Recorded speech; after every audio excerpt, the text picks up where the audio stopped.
Matthew chapter 15.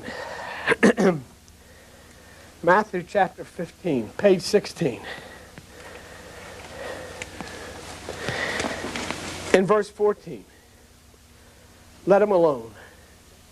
They be blind leaders of the blind. And if the blind lead the blind, both shall fall into the ditch. This is what has happened. We've all fallen into the ditch. And then somebody comes along and says, can I help you get out of the ditch? He's evil. He's a rapist. He's a hitchhiker. All these things. Nobody wants to get out of the ditch. Because you know why? You must feel this is where you belong, in the ditch. This is my state in life, to sit in the ditch. That's what they told you. Be happy in your ditch. And so then pretty soon we say, you know, this isn't a bad ditch. It's a pretty nice ditch. It's a heck of a lot nicer ditch than Mary's. Did you ever see her ditch? Well, she doesn't even have any air conditioning in her ditch. You know, and then all of a sudden, see, you come into meditation and you find this pathway. And then you start to see, you think things are getting worse, but you know what Buddha said? I love this. He said, it's not getting worse. You've regained your sense of smell. And now you realize that you've been living in a septic tank all of your life. And you know, I got to get out of here. Before you lived in it for so long, you couldn't even smell it anymore. In fact, you thought this is the way it should be.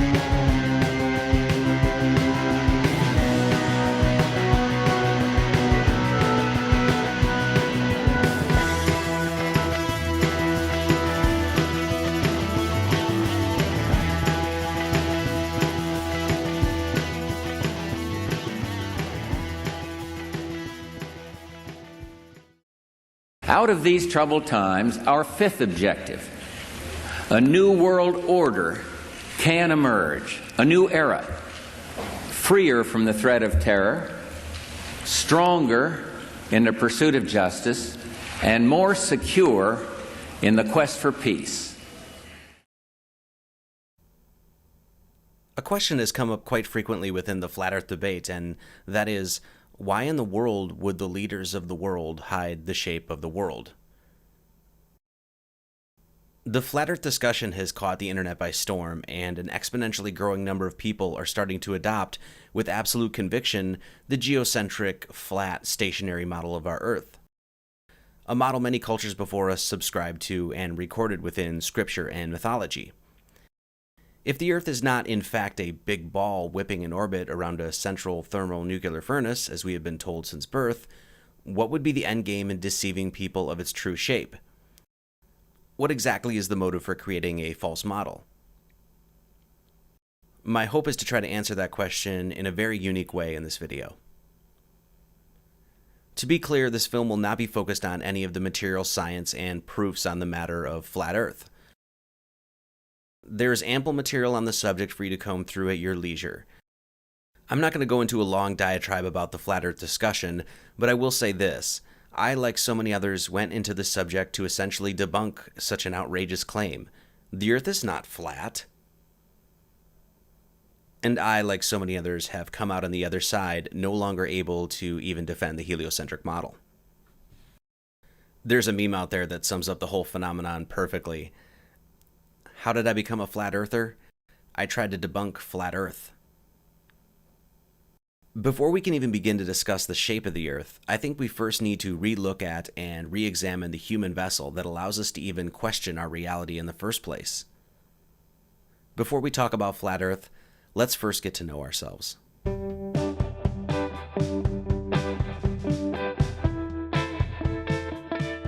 Though the flat earth discussion is a gravely important topic, we must not be remiss in solidifying and positively coming to know the importance of the human being, regardless of the shape of the construct in which we live.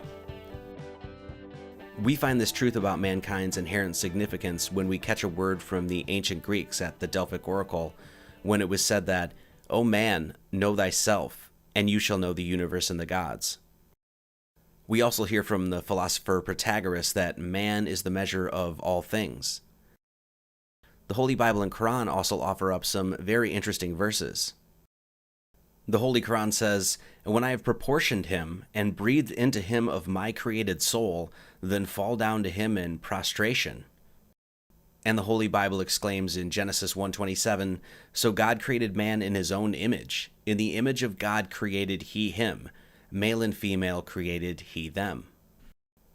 Now, whatever your particular take and viewpoint is on these holy books and the various belief systems that have sprouted up around these books, it's interesting nonetheless that we find the same theme of the creator within man, or man made in the image of God, echoed in both books. Long-standing ideas and concepts such as God's omnipotence, omniscience, and omnipresence, and concepts such as panentheism and pantheism all reveal a common philosophy surrounding the idea of God within man.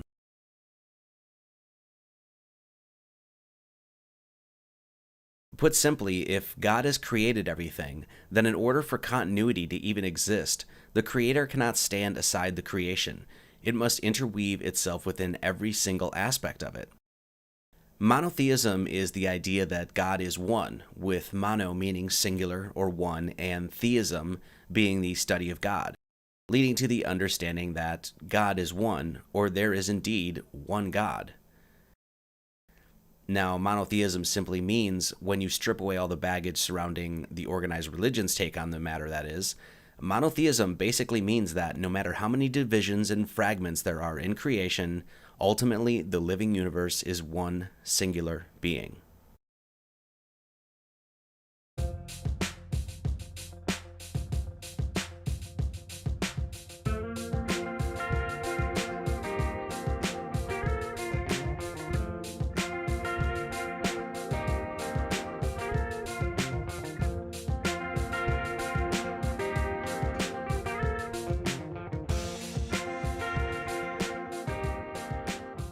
Put simply, God is within all things, which means definitively that God is within you.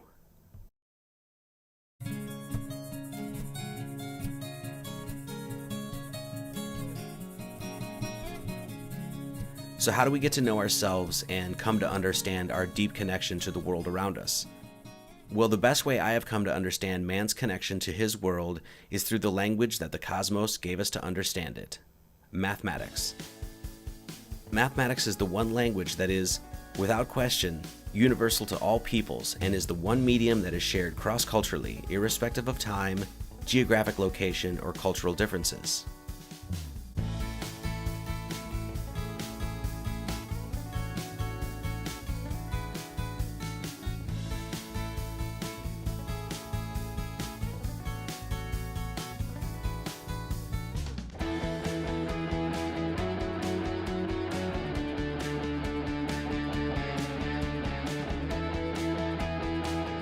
Now, the mathematics I'm talking about here is not the complicated and torturous labyrinthian and too often theoretical math touted in the physics halls of Ivy League universities. No, I am talking here about the basic mathematical principles that everyone generally understands, with those being add, subtract, multiply, and divide. The first place we wish to start our mathematical investigation into knowing ourselves is with what is right in front of us: our two hands. Your two hands are segmented beautifully and simply to reveal some fundamental mathematical principles and numbers. Your fingers are naturally divided into 28 phalanges, or bone segments, with 3 on each finger and 2 on each thumb, giving 14 for the left hand and 14 for the right hand, coming together to be a total of 28. We can also find the numbers 2 and 8 in 28 with our 2 thumbs and 8 fingers. It's also important to note here that the word digit comes from the Latin word digitus, which literally means finger, further emphasizing the importance of the mathematics of one's hands. This number 28 that we find on our two hands is directly connected to the moon. The moon goes through its phases between full moon to full moon in a roughly 28-day period. We all know that women's menstrual cycles are tied to the moon, with a woman's period happening roughly every 28 days.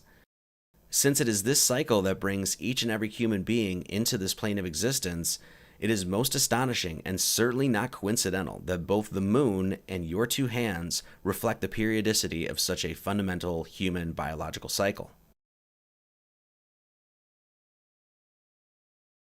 What's more is that the day of ovulation can be found on the human hands as well.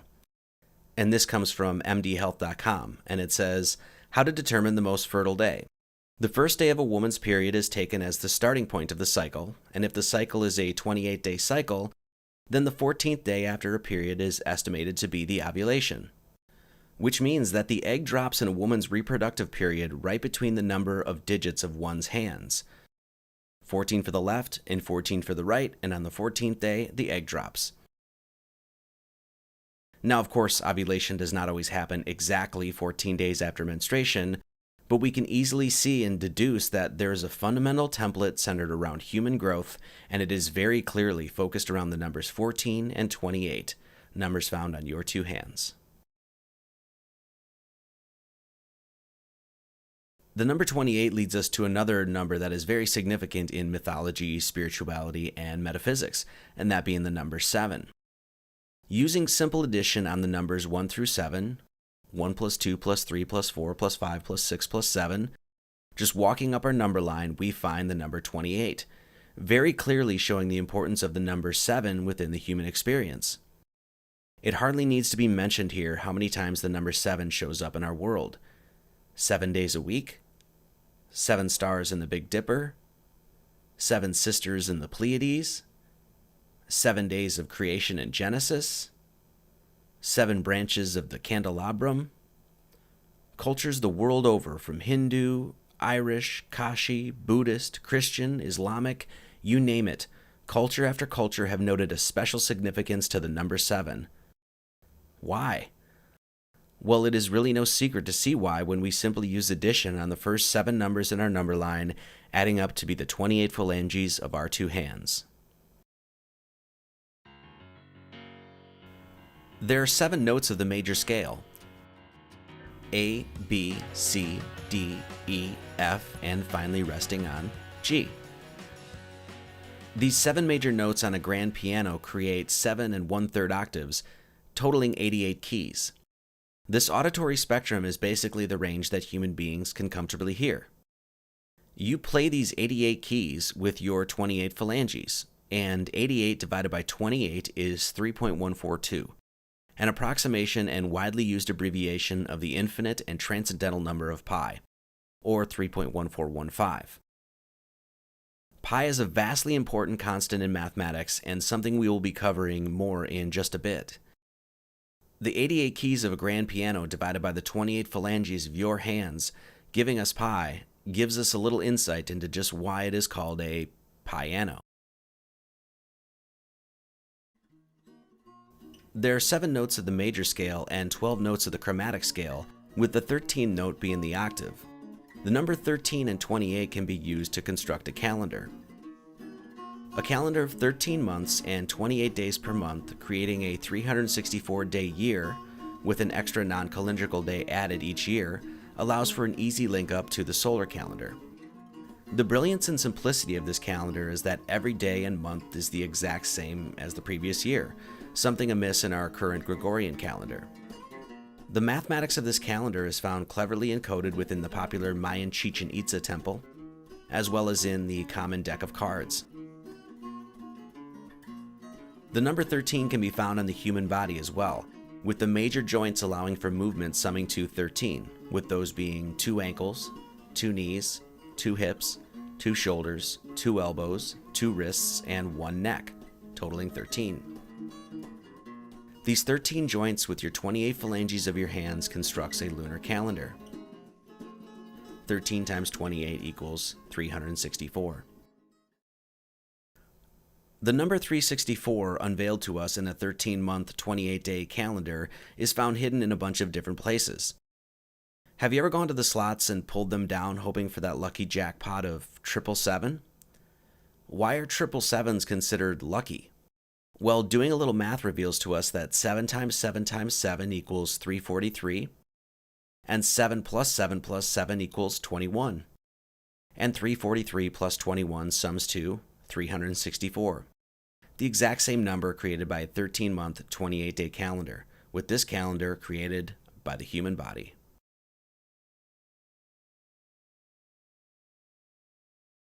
But it doesn't end there. The human baby is born with 20 baby teeth, and the adult set of teeth number 32, which means that your 20 baby teeth and your 32 adult teeth sum to 52, which is the number of weeks in the year. How about this one? Each human foot has 26 bones, which means that when you have both feet planted firmly to the ground, there are 52 bones that allow you to walk on this Mother Earth. Once again, equivalent to the number of weeks in the year, with 7 times 52 equaling 364. Please note before we move on, this is not some mathematical tomfoolery we are dealing with here. These are fundamental numbers within calculable cycles of the heavens found on major anatomical natural divisions of the human temple. Even within the infinite complexity of the human being, the unadorned simplicity behind the handiwork and construction of the human temple is nothing less than absolutely astounding.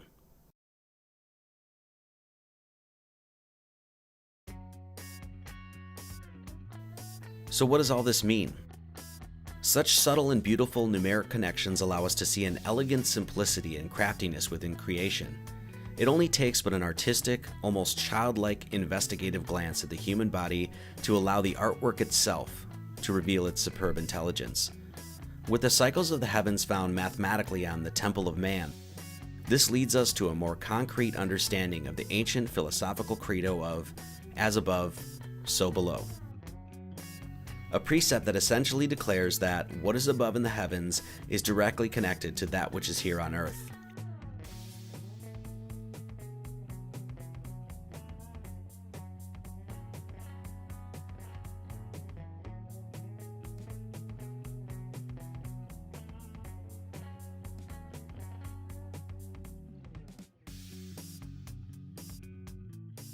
If God is within everything and is within man, as many of these mystical teachings have asserted, then which God is man to subscribe to? Throughout many different epochs, from numerous different cultures, and from many different religions, we have been gifted with, or cursed with, depending on your viewpoint, various different spiritual texts. A few we have here are the Zohar, the Upanishads, the Holy Bible, the Holy Quran. With all of these books to choose from, which book is the correct book? Which text is the true written word of God?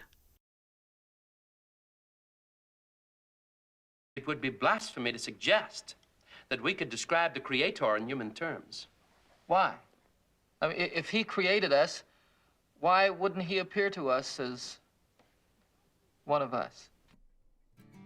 What mankind needs to recognize and come to understand is that, first and foremost, none of these texts, not a single one of them, could have been written without the hands of man. In other words, whatever supposed spiritual revelation or message that may have been handed down from God himself first had to pass through the heart, soul, and mind of man. No matter what spiritual lessons or messages may be found within the various religious texts, none of them could have been laid to paper without the intercession of man's ability to first contemplate the glory of the Great Spirit and then commit that glory to the page. The cold hard fact is, if we are to be honest with ourselves, we must admit unequivocally that we have absolutely no idea who wrote most of these books, what has happened to them over time, who has changed them, possibly manipulated them, but we can come to know without dispute what story God did author. And that is, of course, this whole circus called existence that you and I seem to be plopped in the middle of. If we cannot with 100% conviction assure ourselves of the authenticity of any of these texts, then what holy book should we read and subscribe to in order to find the pathway to our divinity? Well, accordingly, we should be reading intimately the one that we know for a fact that the Creator wrote himself, and that is the holy book of nature and the doctrine of flesh and spirit called the human temple. Or in simpler terms, you are the written word of God. And just like a book, your right cover and your left cover are held together by a spine.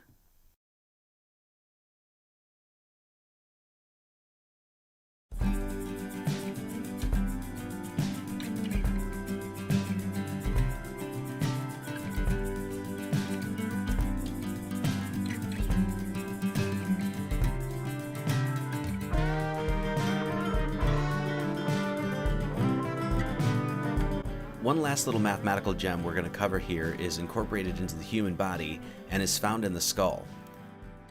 The skull is composed of 22 bones. 14 make up the facial bones, and the remaining 8 compose the cap. These 22 bones ultimately create 7 orifices: 2 eyes, 2 ears, 2 nostrils, and 1 mouth. 22 bones of the skull divided by 7 orifices is once again 3.142, an approximation of the number pi.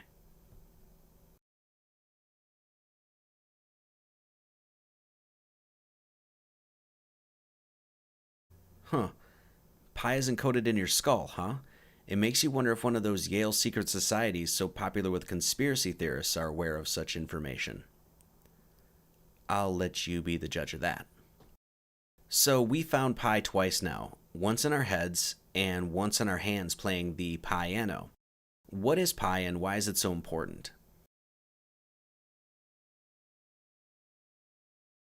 Pi is simply the ratio of a circle's circumference to its diameter, and pi is considered an infinite, transcendental, and irrational number. Pi is a cornerstone and constant within mathematics, and most branches from trigonometry to engineering utilize this number heavily. Pi, in my humble opinion, is a great mystery and seems to pop up again and again in the most unusual and interesting of places. And one of these places that pi shows its face, as we will come to find, is within the English alphabet. For those of you that are unfamiliar with the work I do, I study and teach, amongst many other topics, an artistic science called Gematria, especially with its regards to the English alphabet. There are numerous videos, blogs, books, interviews, and the like in which I explain, through a number of various different avenues and phenomenon, the truly awesome ways in which this science can help unveil a richness and beauty within the numbers, letter symbols, and words we use to collectively create our reality.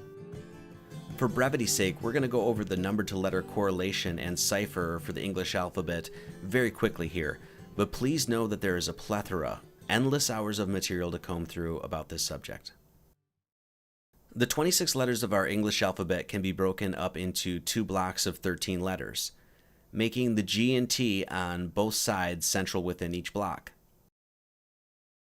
By utilizing the number 7, we can walk up and assign numbers to the first 7 letters of both sides of our alphabet. AN is 1, BO is 2, CP is 3, DQ is 4, ER is 5, FS is 6, and GT is 7. Now, instead of ascending up to 8, 9, 10, etc., let us descend from 7 back down to 1, giving us HU is 6, IV is 5, JW is 4, KX is 3, LY is 2, and MZ is 1. And so, using the holy number 7 as a central pillar, utilizing cosmological constants such as beauty, simplicity, elegance, and symmetry on our alphabet, we find the following cipher. Using this cipher on the word 7, the very number we focused on to create the cipher in the first place, we find that the word 7 gives us the numbers 65551, which when added together sums to 22, and 22 divided by the word 7 is 3.142, or pi, once again.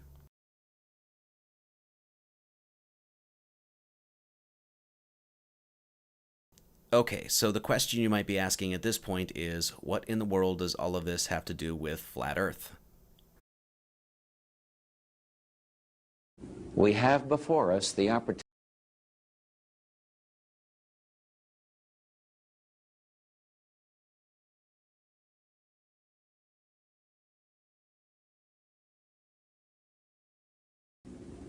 when we are successful.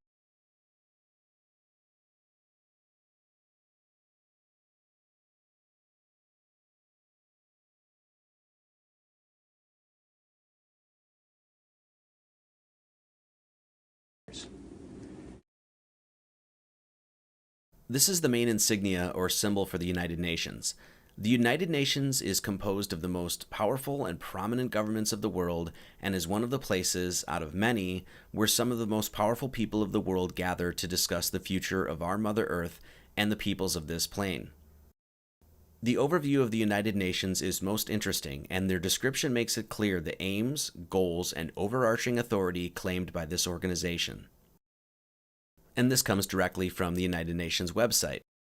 Due to the powers vested in its charter and its unique international character, the United Nations can take action on the issues confronting humanity in the 21st century, such as peace and security, climate change, sustainable development, human rights, disarmament, terrorism, humanitarian and health emergencies, gender equality, governance, food production, and more.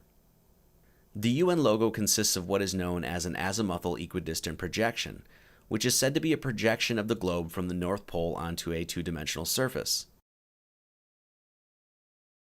Within the Flat Earth community, this symbol and map takes on an entirely different meaning.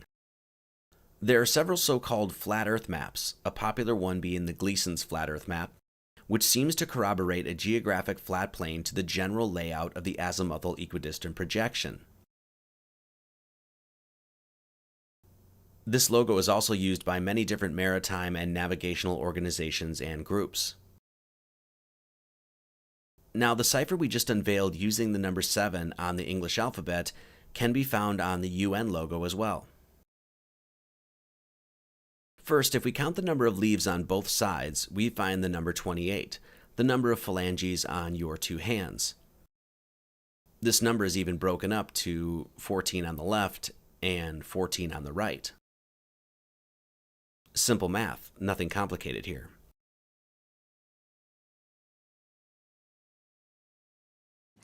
Now I'm going to test you numerology skills by asking you to think about the magic 7. Okay? If you notice, the two leaves on the bottom are the only ones with stems, and they are connected to each other, leaving the two mirrored wreaths. The symmetrical wreaths each have 13 leaves. The wreath on the left has 6 pointing out and 6 pointing in, with 1 pointing up, and the wreath on the right has the same. The pattern of the leaves fits perfectly the number pattern of the number-to-letter correlation of the English alphabet that we just unveiled. Here are the letters, and here are the numbers associated to those letters. Now, if you think this is all hogwash and horse apples, and that your humble narrator here is just cherry-picking information and assigning meaning where none exists, I would advise you to take caution in such a line of thinking. There are numerous other symbols, games, and phenomenon that may be used to uncover this cipher. The chromatic music scale, dice, the emblem of Israel, the 7-branch candelabrum of the menorah, the Ouija board, the Hebraic tetragrammaton, and even the Freemasonic square and compasses can all be used to find this very particular number-to-letter correlation. I encourage you to explore the many ways in which this cipher can be constructed. It is very important to note the ubiquity of symbolism use across the world. I am assuming none of you, like me, ended up taking Symbolism 101 in high school or college because, well, they just don't teach that kind of stuff in the world of academia. Symbolism is one of the most fascinating subjects I have ever had the pleasure of studying. The beautiful thing about the study of symbolism is you don't need a teacher to study it, because the symbol itself is the teacher. To study a symbol and therefore attain an understanding of how powerful the doctrine of symbolism plays out in our world simply requires one to ask the symbol itself for its meaning. An example. Why is it that universally an owl is considered wise? Heck, even a group of owls is called a parliament. Well, to understand the symbolism of the owl, all we have to do is ask the owl itself, and it will tell us through its own unique attributes and qualities.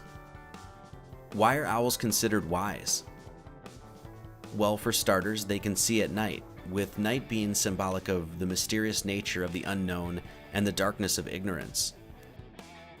Owls have enormous forward-facing eyes, and they can turn their heads a whopping 270 degrees, which means that, from the right starting point, owls have the ability to perceive 360 degrees of their world. The 270 degrees that they can rotate their heads is also a beautiful numeric corollary to the 270 days generally given for human gestation, or 9 months, which is further interesting since the owl has been well known to be a symbol of fertility. Understanding symbolism may give us a deeper insight into why the owl is used so frequently and prominently in folklore, myth, and within secret gatherings of very powerful and very influential people in our world.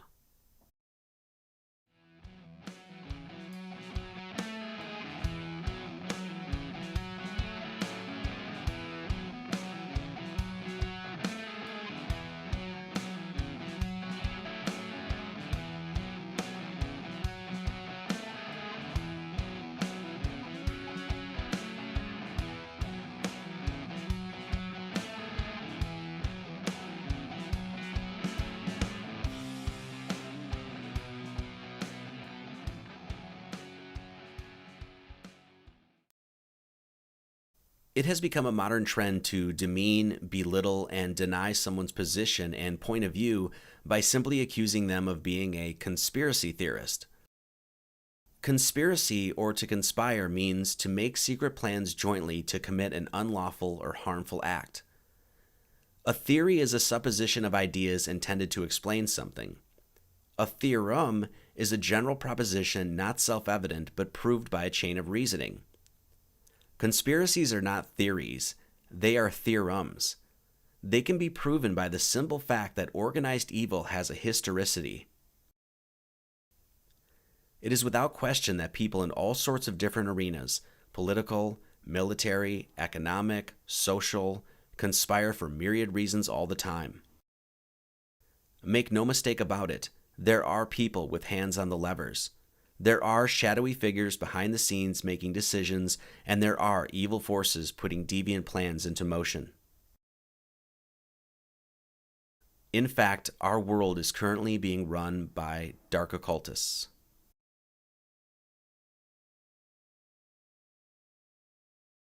As most of us know, the word occult basically just means to hide, and comes from the Latin occultus, meaning hidden, concealed, or secret. So if occult means hidden, what are these dark occultists ultimately hiding? Well, let us try to answer that question with the synchronistic power of mathematics and symbolism. If you notice, there are 33 sections segmenting the AE or flat Earth map on the UN symbol. To so many people in the online alternative research community, the number 33 has become this sort of trigger mechanism. I use the number 33 in my website, and I don't know how many times I've been accused of, "Marty Leeds 33, are you kidding me? You must be part of the Illuminati or a devil-worshipping Freemason or something." Nope. Sorry to disappoint you, but I do not belong to any secret society or religious group, nor do I subscribe to any specific ideology or spiritual practice. I do not pledge allegiance to any group or organization, nor do I purport any particular belief system. I'm just here to help. So why do I have the number 33 in my name? I wrote my first manuscript, started my webpage and YouTube account on the 32nd and 33rd year of being on Earth. with these numbers often attributed to the degrees in Scottish Rite Freemasonic Ascension. 33 is an extremely important number within the study of esotericism and the occult, and personally, I think 33 has gotten a bad rap.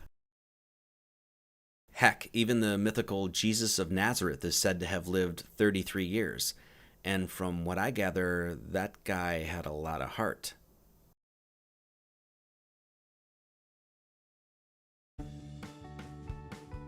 Assigning some malicious quality to a singular number is rather childish and silly.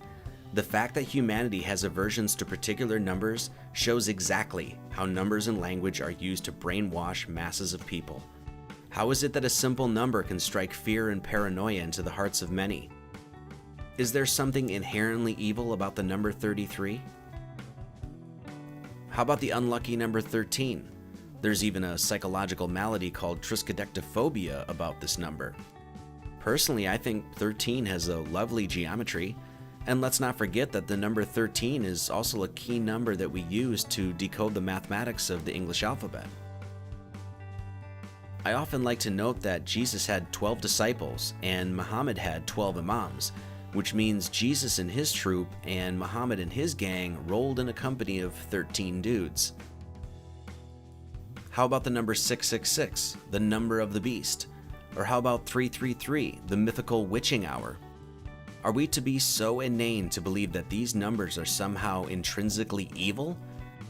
Or is it possible that we have been convinced through years of programming that these things are fundamentally evil? Could it be that just maybe numbers such as 13, 666, and 33 are keys to unlocking the mathematical and geometric language of the Creator? The number 33 is found all over the Bible, with King David, the father of Solomon, ruling for 33 years, and Jacob having 33 children.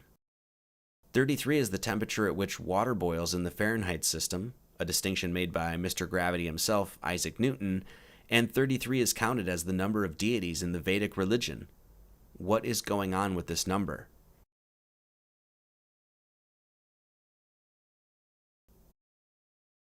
According to Dartmouth College, the Mayfield Clinic, and the Laser Spine Institute, each and every one of you have 33 bones in your spinal column. Most people are familiar with the mystical raising of the Kundalini serpentine energy up one's spine in meditative practice, and the metaphysical chakra system aligned with the spinal column is the focus of many spiritual practices, and even the modern-day symbol of medicine is well known to be a symbolic attribution to the chakra system and the spinal column. This symbol, known as the Staff of Hermes, Caduceus, or Rod of Asclepius, is celebrated by numerous prominent cultures such as the Greeks, the Romans, the Hindus, and many others. So, in other words, the very symbol of health and spiritual ascension points directly to the number 33. And funny enough, spinal column in English Gematria equals 33. What is so often misunderstood about the occult is what the occult even is. The occult is a body of information, an assemblage of wisdom about the true nature of reality and mankind's divine purpose. One of the great occult understandings about this world is the recognition that you live in a dimension where both good and evil flourish, and, as the Holy Bible symbolically encodes, how these two opposing forces even grow from the same tree.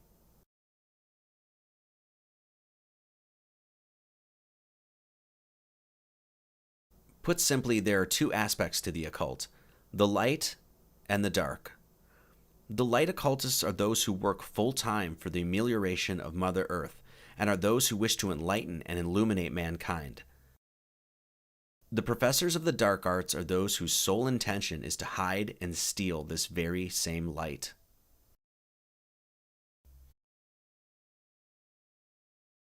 The truth is that you either are here to enlighten or discourage.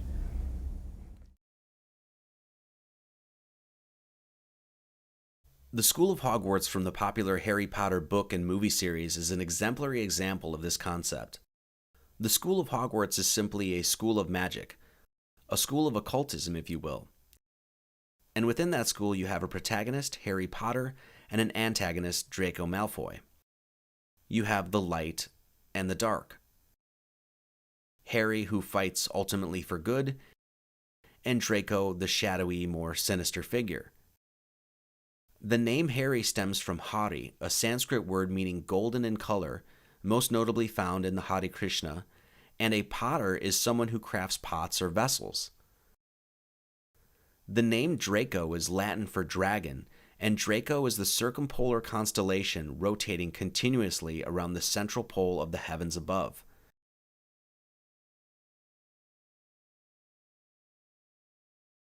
The prefix mal generally means unpleasant and is found in such words as malicious, malfunction, and malevolent. The word foy means a gift, and therefore Draco Malfoy is a dragon rotating around the center of the heavens above, giving out malicious gifts. And Harry Potter is he who makes cups of gold. And both of these young boys attend the very same school.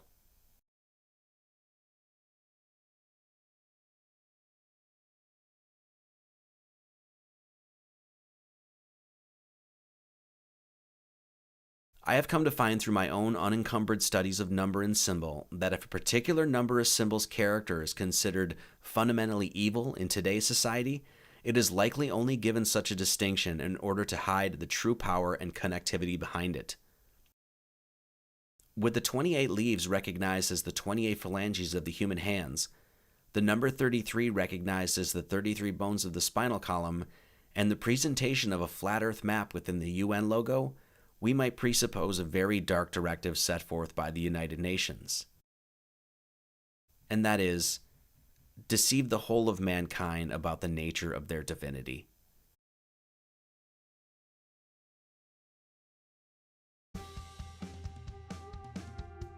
Are we to fear math? Are we to fear the true nature of our flat earthly system? Are we to fear our language? Are we to fear symbols?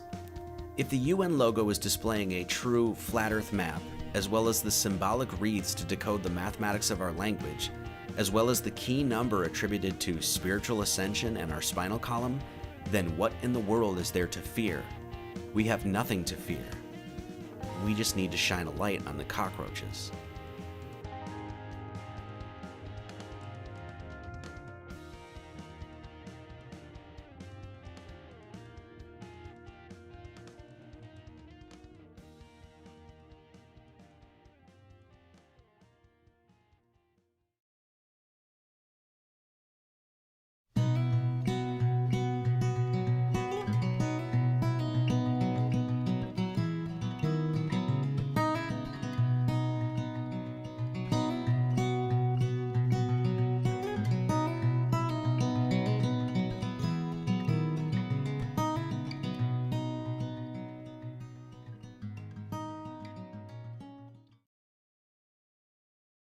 The powerful and sadistic of this world have duped humanity. They have perverted science to hide the true shape of the earth, perverted religion to possess and misguide the masses. They have sold a prepackaged sack of lies deemed history, corrupted the secret orders intending to be custodians of light, destroyed the ways of the old world, buried the traditions, led inquisitions against purity and truth, indoctrinated the minds of youth by manipulating the educational system, poisoned the earth, poisoned the food, poisoned the sky, poisoned the water supply. Why? Why? Why? Why do they continue to do this? What lunacy, what insanity, what psychopathic drive do they have? What indeed is their endgame? Existence, at least as far as the drama of mankind is solely concerned, retains its chief functionality as the place where the essence of the Creator is continually regenerated into material form, expressly to undergo the process of karmic amendment. This karmic amendment ultimately leads to a reunification with the Creator, and it is this process that those intoxicated with power are gunning for control of. And we, the people of this earth, cannot allow this to happen any longer.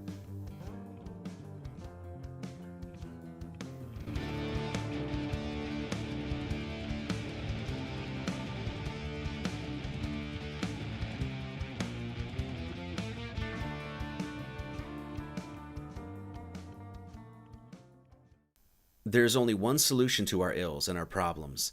There is only one remedy to our collective maladies. There is only one way out of this mess that we have found ourselves in, and that is to employ and utilize the all-powerful, all-embracing force of the Great Spirit. Unity. Now, does this mean that everyone is to get together and hold hands and sing Kumbaya, my lord? No, of course not. Individuality is celebrated within the grand universal artistic project, and voluntary separation or segregation socially, religiously, culturally is not necessarily something to be frowned upon. Unity does not in any way, shape, or form require any unwanted assimilation of ideas, beliefs, or peoples to be thrust upon the unwilling. Being solitary does not necessarily disavow unity.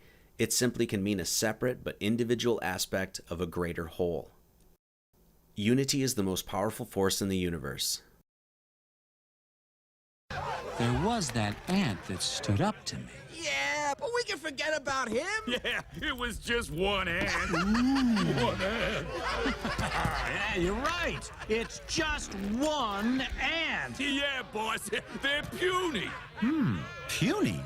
Say, let's pretend this grain is a puny little ant. Did that hurt? Nope. Well, how about this one? Are you kidding? Well, how about this?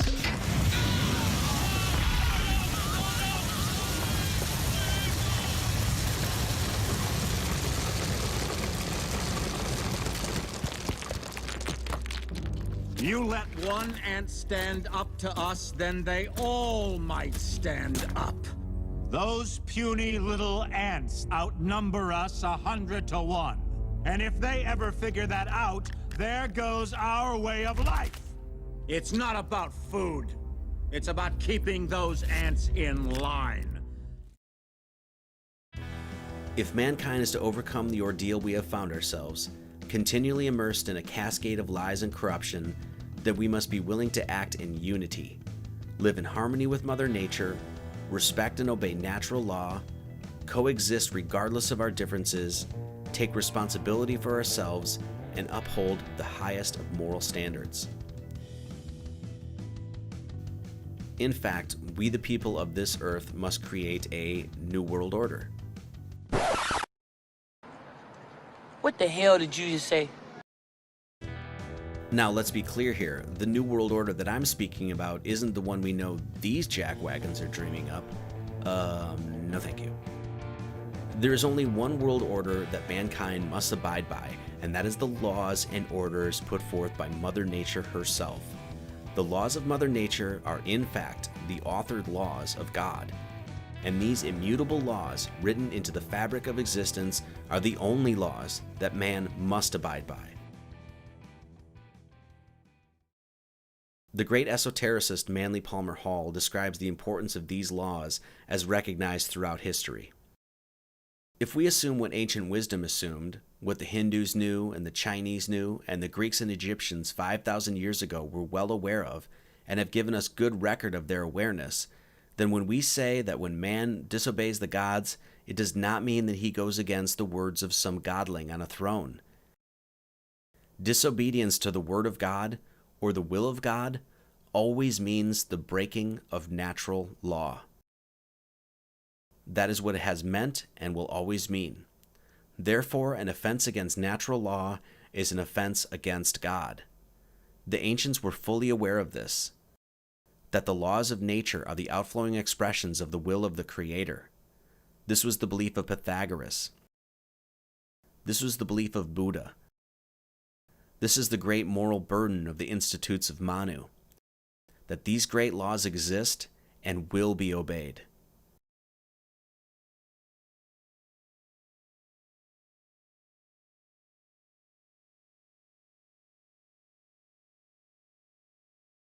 It is these natural laws that George H.W. Bush was disparaging when he deemed them the laws of the jungle. In replacement of these God-granted laws will be laws dreamed up by men who consciously decide to subvert the commandments of the Creator. The etymology of the word government has been well established, with govern meaning to control or steer, and ment derived from the Latin meaning mind.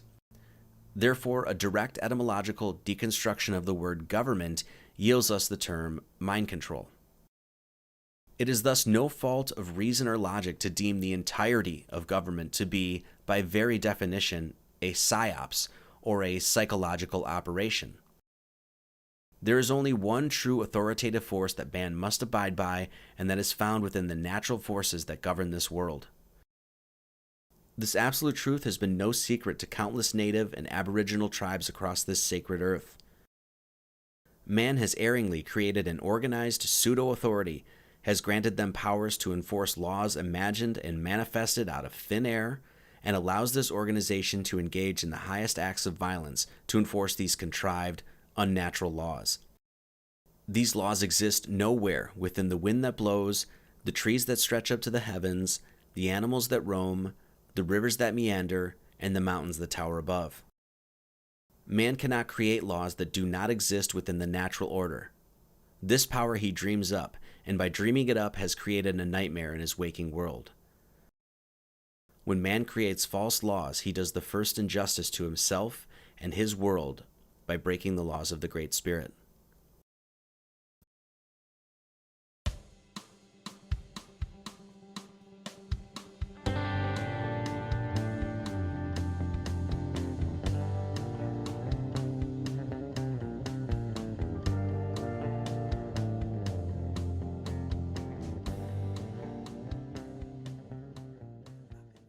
Historically, it is well known that many religious leaders and governments have been harborers of knowledge and light while simultaneously dispersing lies, deception, and darkness to the masses. These acts continue today.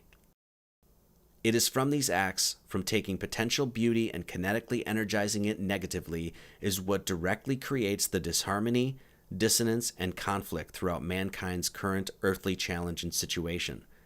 It is a sad and sobering fact that the impish dealers of corruption and deceit have long been at work looking to destroy what is beautiful and sacred, and unfortunately, these agents of malice are flourishing in our world today.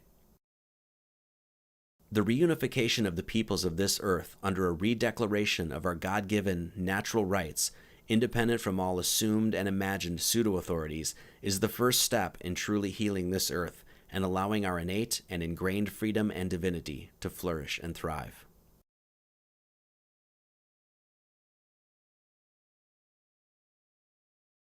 In the mystical tradition, it is well understood that the world in which we currently inhabit is one built off of the governing principle of reflection. Man in his elevated consciousness not only has the ability to reflect on the living world, navigating through its space three-dimensionally, but he is also given the gift to reflect contemplatively on that reflection. The symmetry and mirroring of our world gives us indications as to our role here, and even our language expresses these clues quite sublimely. To live is to experience evil. The lower dimension of the earthly, material experience is one steeped in the illusory separation from Source and the all-embracing love and wholeness of the Great Spirit. In the higher, heavenly dimensions, the evils of this world, with those being such things as ignorance, jealousy, hatred, greed, and bigotry, just simply do not exist. These weighty and burdensome egoic trials only exist here on earth, and this fact alone presents man a great insight about the path of his spiritual work and further clarifies his greatest challenge.